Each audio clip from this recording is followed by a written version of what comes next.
This year is going to be a transformative year. There will be energy in the universe. Energy that you can grab and transform into the building blocks required to improve your life in all realms. But none of it's going to matter unless you're prepared for it. None of it's going to matter unless you're doing due diligence on yourself. You should only spend your time doing what you are good at. This is an extremely important concept not many of you understand. There's two primary ways you make money. You either give up your time or you give up your money. Now, if you become a specialist in something, your time is amplified. If you're a doctor, your time is worth more than if you're a cleaner. Why? Not everybody is a doctor. Anyone can clean. With money, it can also come down to how much you know and how well you know how to amplify your money. It's true. But to a degree, you need a specialization. Korea, I know, strange tangent, hear me out. Korea in the 1950s and 40s had the same GDP per capita as Yemen. It was one of the poorest countries in the world. After World War II, there was a war in Korea. America, who was sponsoring the democratic forces and wanted to try and stop the spread of communism, sent American troops to Korea to fight on the side of the Democrats, and the Russians supported the communists. In fact, the whole peninsula of Korea fell into both hands back and forth. And that's why to this day you have North and South Korea. The war never officially ended. A ceasefire was drawn and a line was drawn through the middle of Korea. Once the line was drawn, you had two countries, North and South Korea, both with the same GDP per capita as Yemen. As it stands today, North Korea is one of the poorest countries in the world, and South Korea is one of the richest countries in the world. Why? The people are the same, and the place they started from is the same, and it was only 60 or 70 years ago. So how within 60 or 70 years can one country remain poor and the other country become extremely successful? Well, the idea behind it is actually quite simple. The North Koreans had an absolute self-sufficiency, and they didn't want to rely on any other country for anything, which sounds quite smart, but it turns out to be a massive hindrance. And the South, the democratic country, decided to trade and open up and deal with all other countries. What it allows you to do is become a specialist in one thing and then trade that specialty for the things you're not good at, which means that you spend all of your time focusing on the one thing you are good at, which amplifies the value of your time. So South Korea became very good at microchips. They didn't need to be good at making clothes. So they made the microchips, and if they needed clothes or whatever else, they'd give microchips, the thing they were good at, for the things they were bad at in return. Whereas the North didn't do that because they wanted to be self-sufficient, so they had to do everything themselves, which means they spent a large proportion of their time doing things they are not good at. Imagine this. Imagine you wanted to be completely self-sufficient, and you had to make your own clothes and grow your own food and build your own house. Now imagine you were a very talented musician, but because you want to be self-sufficient, you don't have time to play piano because you have to build your own house, make your own clothes, and grow your own food. And you may have a few spare minutes in the day to play some piano. Whereas if you only play piano all the time because it's what you're good at, so that you earn enough money that you can pay someone else to build your house, buy your clothes, now you get to become rich because it amplifies the value of your time. If you want to be good at something, then you need to identify, well, what am I good at? Let me focus on that, which increases the value of your time so you make as much money as possible. Conor McGregor was a good fighter, so he focused on fighting. When he wanted to launch a whiskey brand, he then uses the money and notoriety he had obtained from the only thing he is good at and hired people to deal with distilleries, to deal with starting an international alcohol brand, distribution. Imagine instead he said, I want to do a whiskey brand all myself, and wanted to build his own distillery, make his own whiskey, and drive it around in trucks trying to deliver it to fucking pubs. You don't get rich that way ever.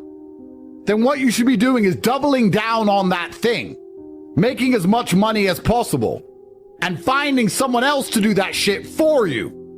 You may ask yourself, well, how do I then find people who I can trust to do the other things that I can't do?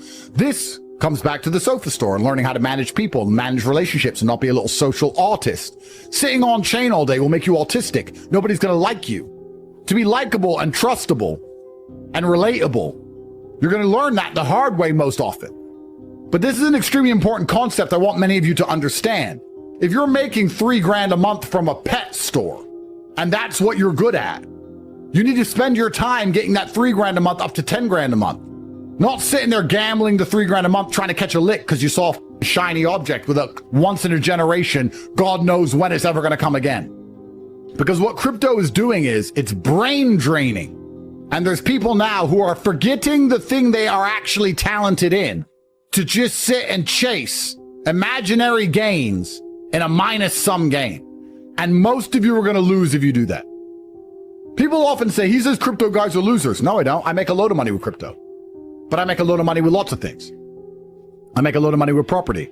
I make a load of money because I can talk on a microphone and you will listen to me. I have a coffee shop. I have a car wash. I do everything. So I'm not against money.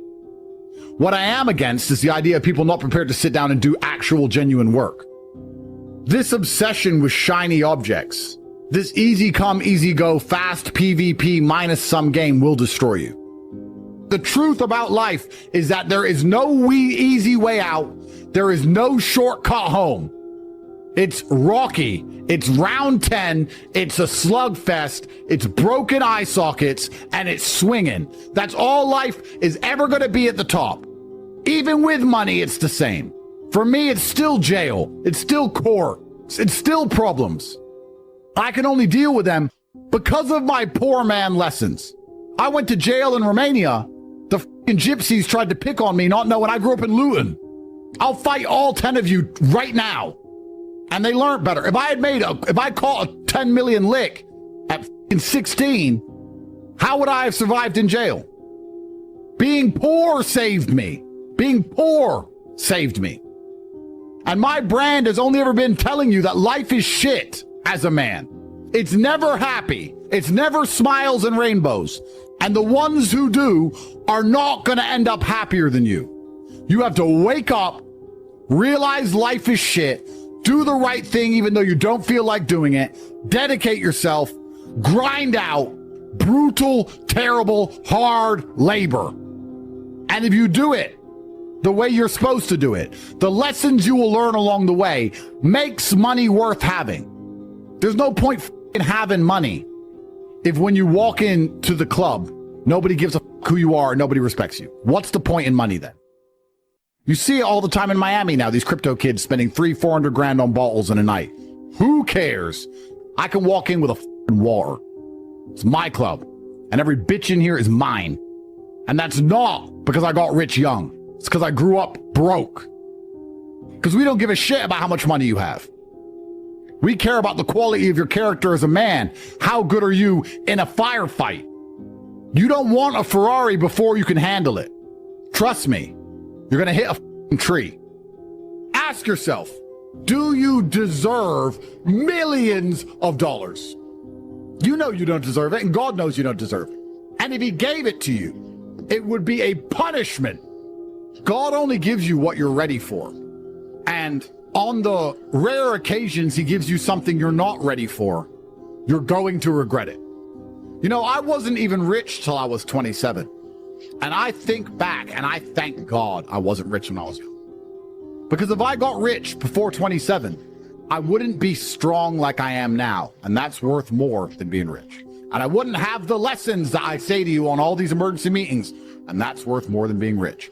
I like all the lessons I had when I was poor, because I have the poor man's lessons and the rich man's money.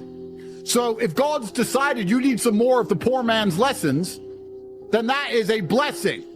So ask yourself a question. If you were honest, do you want a 1% chance of making it today? Or do you want a 100% chance you're going to pull it off in 3 years from now? The intelligent people would say, well, 3 years of working, learning lessons along the way, plus a guaranteed success. I'll take the 3 years. But most of you, if offered that chance, you would take the instant gamble bet. You want the hard work and you want the difficulty. Life is a never-ending series of tests and battles, 80-year war, and there is battle to win every single day. The best thing you can do is prepare for the future battle, because you can be sure as you are that the sun will rise, that a battle will come.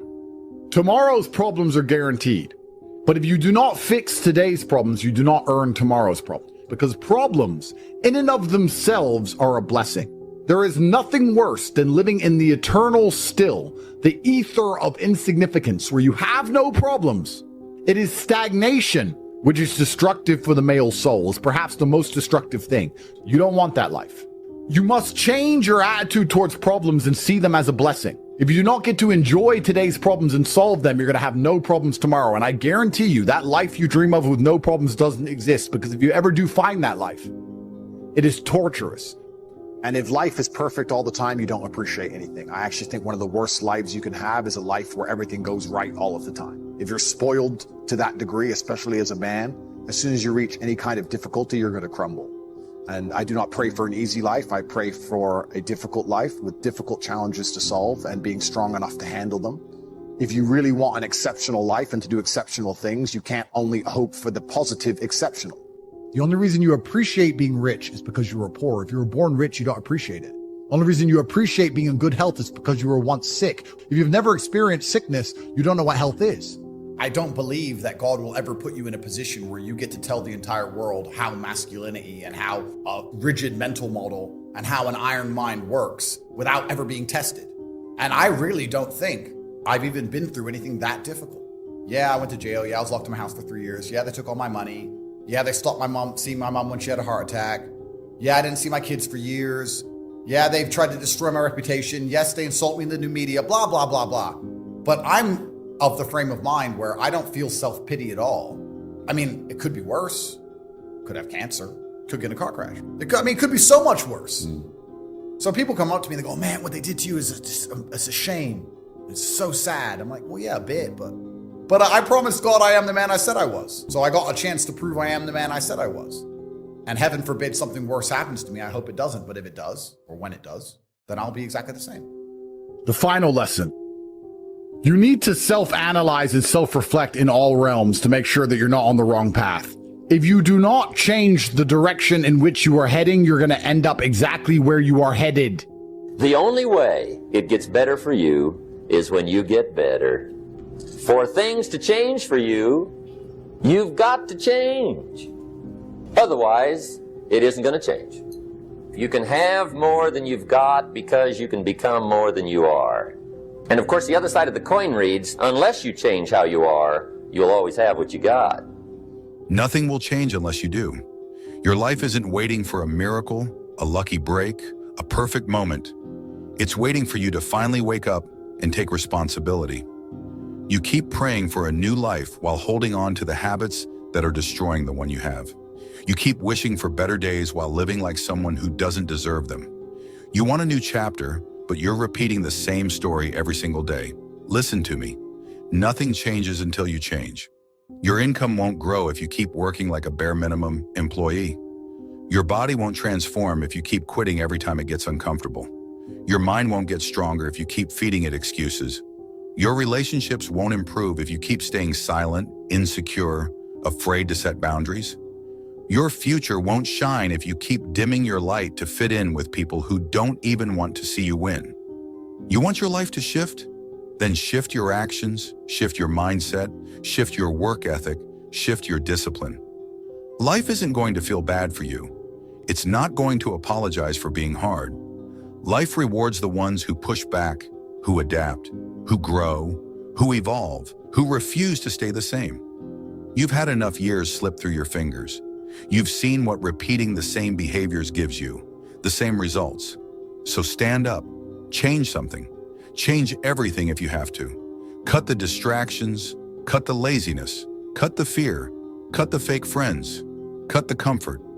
Step into the identity of someone who is done settling, someone who is done waiting, someone who is done blaming life for what they refuse to change.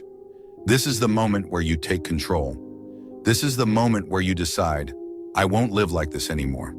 Because once you change, once you discipline yourself, once you focus, once you commit, your entire life will start to move with you.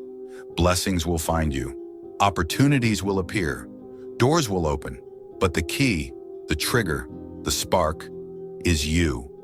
Nothing will change unless you do. So change, grow, transform, and go become the person who was always meant to rise.